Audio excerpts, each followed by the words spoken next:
हम कभी भी किसी भी सिचुएशन को पूरी तरह से नहीं देखते हैं, किसी भी प्रॉब्लम को पूरी तरह से नहीं देखते हैं, बस उसके एक छोटे से फ्रेगमेंट को देखते हैं और उसके बेस पे अपने कुछ कंक्लूजन्स ड्रॉ कर लेते हैं, जिसकी वजह से जो सोल्यूशन है वो प्रॉपर्ली निकल नहीं पाता है।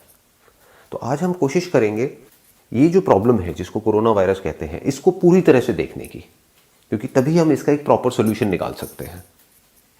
आज की डेट में अगर बात करी जाए इस प्रॉब्लम की, तो सिचुएशन ये है कि 80,000 से ऊपर केसेस हो गए हैं और नियर अबाउट 2,500 से ज़्यादा डेथ्स हो चुकी हैं। और जहां 10 दिन पहले तक सिर्फ 2,000 केसेस पर डे की एवरेज आ रही थी, आज की डेट में वो बढ़ करके 4,000 केसेस पर डे की एवरेज हो चुकी है। तो इससे हम क्या कंक्लूजन ड्रॉ करेंगे, हमारा जो माइंड है वो क्या कंक्लूजन ड्रॉ करेगा कि जो केसेस हैं वो बहुत तेजी से बढ़ रहे हैं। लेकिन क्या ये सच है? हाँ, ये सच है, इसमें कोई डाउट नहीं है, लेकिन ये कंप्लीट पिक्चर नहीं है। कंप्लीट पिक्चर क्या है? इसका एक दूसरा एस्पेक्ट भी है, वो ये है कि अगर 10 दिन पहले तक आप देखेंगे तो सिर्फ 10 लाख टेस्ट हुए थे, जिसकी वजह से 40,000 केसेस थे। तो एवरेज कितनी आई? 4%। आज की डेट में जो टेस्ट की एवरेज है वो बहुत ज़्यादा बढ़ गई है। डेली के on an average 1 lakh test हो रहे हैं। तो पिछले 10 दिन में कितने टेस्ट हो गए? 10 लाख और हो गए, यानी कि टोटल 20 लाख टेस्ट हो गए। तो ये केसेस 40,000 से बढ़ करके 80,000 हो गए हैं, ऐसा हमें लग रहा है। एक्चुअल में केसेस नहीं बढ़े हैं, टेस्ट बढ़ गए हैं। यानी कि अगर टेस्ट को और बढ़ा दिया जाए तो हमें लगेगा कि केसेस और बढ़ गए हैं, और अगर टेस्ट को कम कर दिया जाए तो केसेस कम हो जाएंगे।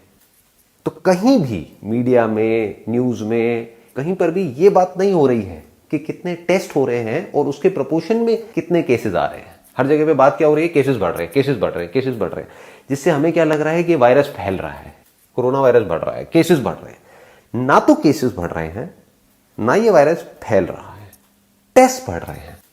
क्योंकि एक्चुअल में केसेस क्या है उसको तो अभी हमको कैलकुलेट करना पड़ेगा समझने के लिए कि कितने केसेस ऑलरेडी है इंडिया में।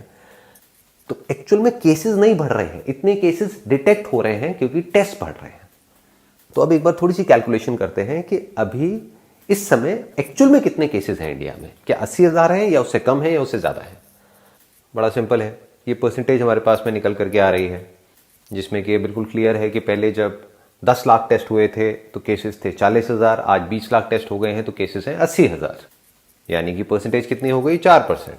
तो बड़ा सिंपल है, जो हमारी कंट्री की पॉपुलेशन है उसको 4% से हम मल्टीप्लाई कर देते हैं, यानी 130 करोड़ इंटू 4%, ये होता है 5 करोड़ 20 लाख, नियर अबाउट समझ लेते हैं 5 crore.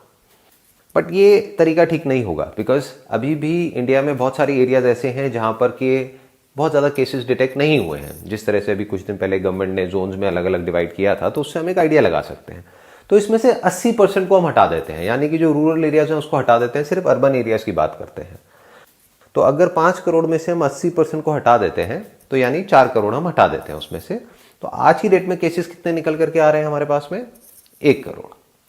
1 crore cases on the most conservative side आज की डेट में इंडिया के अंदर है। और अब अगर हमने यहां तक कैलकुलेशन कर ली है तो ये बात भी समझने में हमको देर नहीं लगनी चाहिए कि अब इसको रोकने का कोई तरीका नहीं है।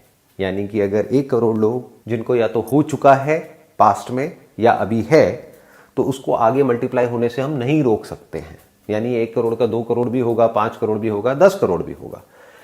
एक एंगल से आप देखोगे, अगर बिना सिचुएशन को समझे तो आप क्या कहोगे? अरे ये तो बहुत बुरा है कि अब आने वाले टाइम में 10 करोड़ केसेस हो जाएंगे, 20 करोड़ हो जाएंगे।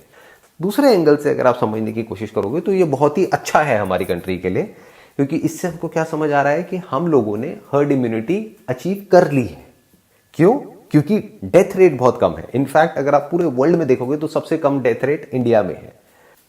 तो ये हमारे लिए बुरा नहीं है, हमारे लिए अच्छा है, क्योंकि ये जो प्रॉब्लम है जिसको कोरोना वायरस बोलते हैं, इसका सिर्फ एक ही सॉल्यूशन है, वो है हर्ड इम्यूनिटी, ना कि लॉकडाउन। क्योंकि लॉकडाउन आप कब तक कर सकते हो?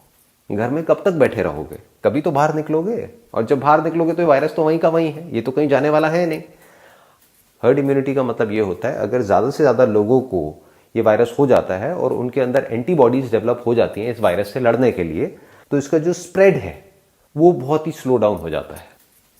Just to give you an idea, अगर ये वायरस नहीं भी होता तब भी हर महीने इंडिया में ऑन एन एवरेज 6 लाख से ज्यादा डेथ्स होती हैं अलग अलग बीमारियों की वजह से।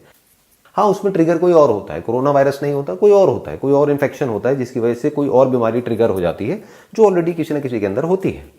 और ये हमारे जो स्टैटिस्टिक्स है, जो डेटा है, वो क्लियरली हमको दिखा रहा है कि ये जो डेथ्स हुई हैं, इसमें से ज़्यादातर डेथ्स वो हैं जो 60 साल से ऊपर हैं। और सिर्फ इतना ही नहीं, वो भी लोग वो हैं जिनके अंदर ऑलरेडी कोई ना कोई बीमारियां पहले से थी। तो इसने सिर्फ ट्रिगर करने का काम किया है, इसकी वजह से डेथ नहीं हुई है।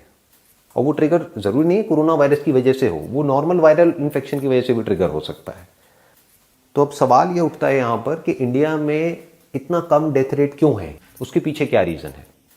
उसके पीछे कई रीजंस हैं, लेकिन उसमें सबसे बड़ा रीज़न ये है कि हमारे यहाँ की जो पॉपुलेशन है वो यंग है, यानी कि 90% से ज़्यादा जो पॉपुलेशन है उनकी एज 60 साल से कम है।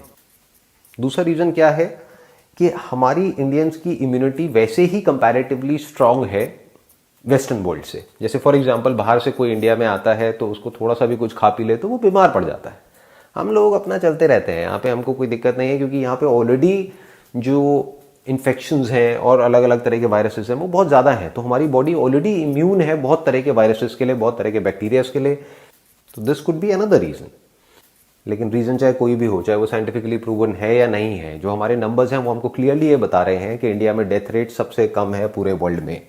इसका मतलब क्या है कि हम हर्ड इम्यूनिटी को बड़े आराम से अचीव कर सकते हैं, प्रैक्टिकली अचीव कर सकते हैं, बिना हमारा जो पूरा का पूरा जो मेडिकल सिस्टम है उसके ऊपर प्रेशर डालें। तो मेरा हम्बल सजेशन ये है गवर्नमेंट ऑफ इंडिया को कि अब आप इस लॉकडाउन वाले माइंडसेट से बाहर निकल करके हर्ड इम्यूनिटी के बारे में सोचिए, क्योंकि वो ही परमानेंट सॉल्यूशन है इस प्रॉब्लम का। Thank you so much for your time.